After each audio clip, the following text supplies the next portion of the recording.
Ellen G. White elucida claramente vários aspectos. Parte de um sermão pregado em Worcester, Massachusetts, em 31 de julho de 1885, intitulado A Verdadeira Norma de Justiça, e publicado na Review and Herald de 25 de agosto de 1885. A pergunta a ser feita agora é: estão os professos seguidores de Cristo cumprindo as condições sob as quais é proferida a bênção? Estão eles se separando do mundo em espírito e prática? Como é difícil sair e separar-se de hábitos e costumes mundanos. Tenhamos, porém, bastante cuidado para que Satanás não nos seduza e engane por meio de falsas representações. Interesses eternos acham-se envolvidos aqui. As reivindicações de Deus devem vir em primeiro lugar. Seus reclamos devem receber nossa principal atenção. Todo filho do caído Adão deve, mediante a graça transformadora de Cristo, tornar-se obediente a todos os reclamos de Deus. Muitos fecham os olhos aos mais claros ensinos de sua palavra, porque a cruz se encontra diretamente no caminho. Se a erguerem, parecerão singulares aos olhos do mundo, e eles hesitam e duvidam, procurando algum pretexto para se esquivarem à cruz. Satanás sempre está pronto, e ele apresenta razões plausíveis porque não seria melhor obedecer exatamente ao que diz a palavra de Deus. Assim, almas são enganadas fatalmente. Um dos mais bem-sucedidos enganos de Satanás é induzir os homens a pretenderem estar santificados, ao mesmo tempo que estão vivendo em desobediência aos mandamentos de Deus. Estes são descritos por Jesus como os que hão de dizer: Senhor, Senhor, porventura, não temos nós profetizados em Teu nome? E em Teu nome não expelhemos demônios? E em Teu nome não fizemos muitos milagres? Sim, os que pretendem estar santificados têm muito que dizer a respeito de ser salvo pelo sangue de Jesus, mas a sua santificação não se dá por meio da verdade como ela é em Jesus. Conquanto pretendam crer nele e aparentemente realizem obras maravilhosas em seu nome, desprezam a lei de seu Pai e atuam como instrumentos do grande adversário das almas para levar avante a obra que ele iniciou no Éden, a saber, apresentar desculpas plausíveis para não obedecer irrestritamente a Deus. Sua obra de levar os homens a desonrarem a Deus por desprezarem sua lei será um dia desdobrada diante deles com seus verdadeiros resultados. A condição da vida eterna são tão claras na palavra de Deus que ninguém precisa errar, a não ser que escolha o erro em lugar da verdade, porque sua alma não santificada ama mais as trevas do que a luz. O intérprete da lei que se aproximou de Cristo com a pergunta: Mestre, que farei para herdar a vida eterna? Tencionava enredar a Cristo, mas Jesus lançou o fardo de volta sobre ele. Que está escrito na lei? Como interpretas? A isto ele respondeu: Amarás o Senhor teu Deus de todo o teu coração, de toda a tua alma, de todas as tuas forças e de todo o teu entendimento, e amarás o teu próximo como a ti mesmo. Então Jesus lhe disse: Respondeste corretamente. Faze isto e viverás. São Lucas capítulo 10, versos 25 a 28. Estas palavras se aplicam aos casos individuais de todos. Estamos dispostos a cumprir as condições?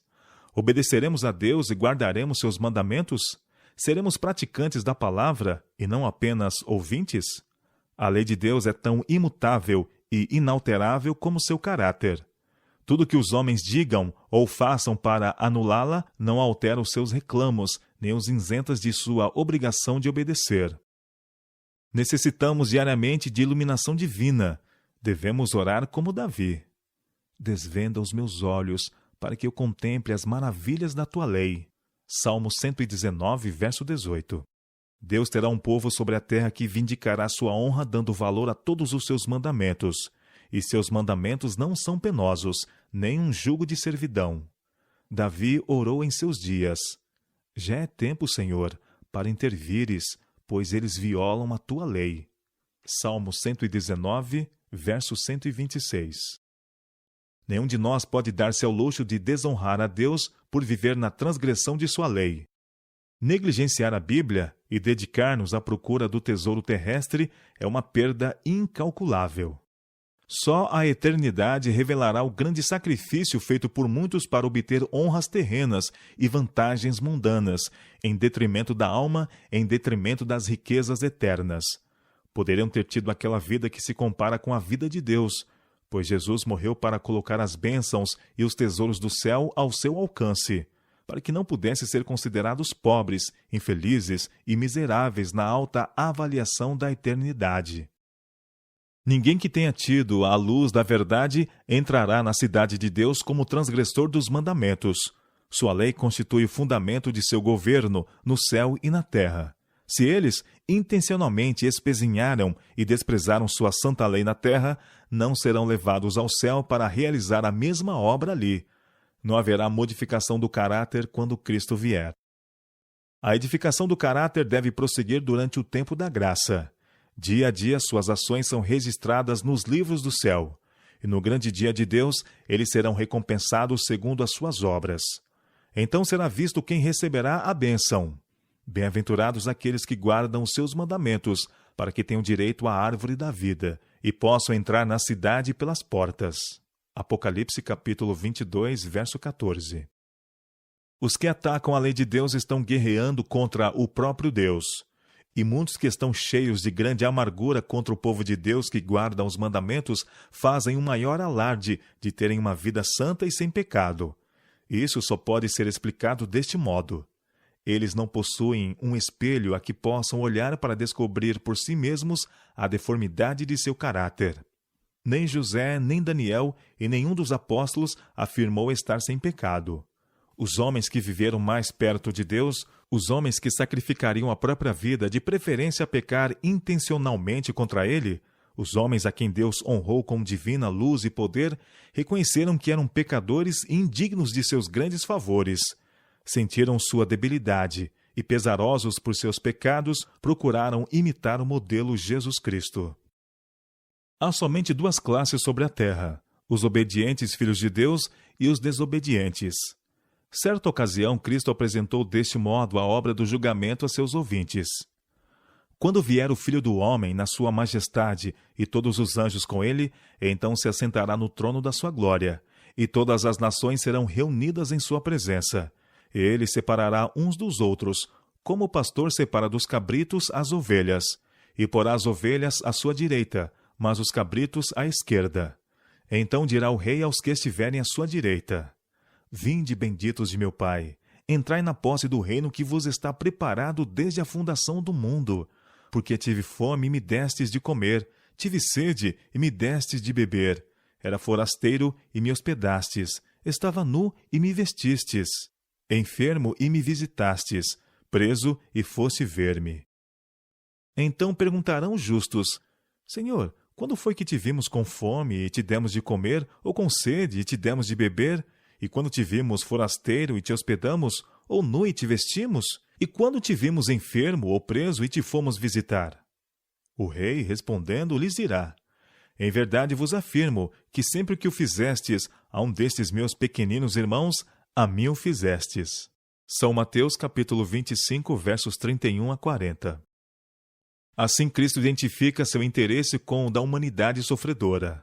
Toda a atenção prestada a seus filhos, ele a considera como sendo prestada à sua própria pessoa. Os que se dizem possuidores de santificação moderna ter-se-iam adiantado jactanciosamente dizendo: Senhor, tu não nos conhece?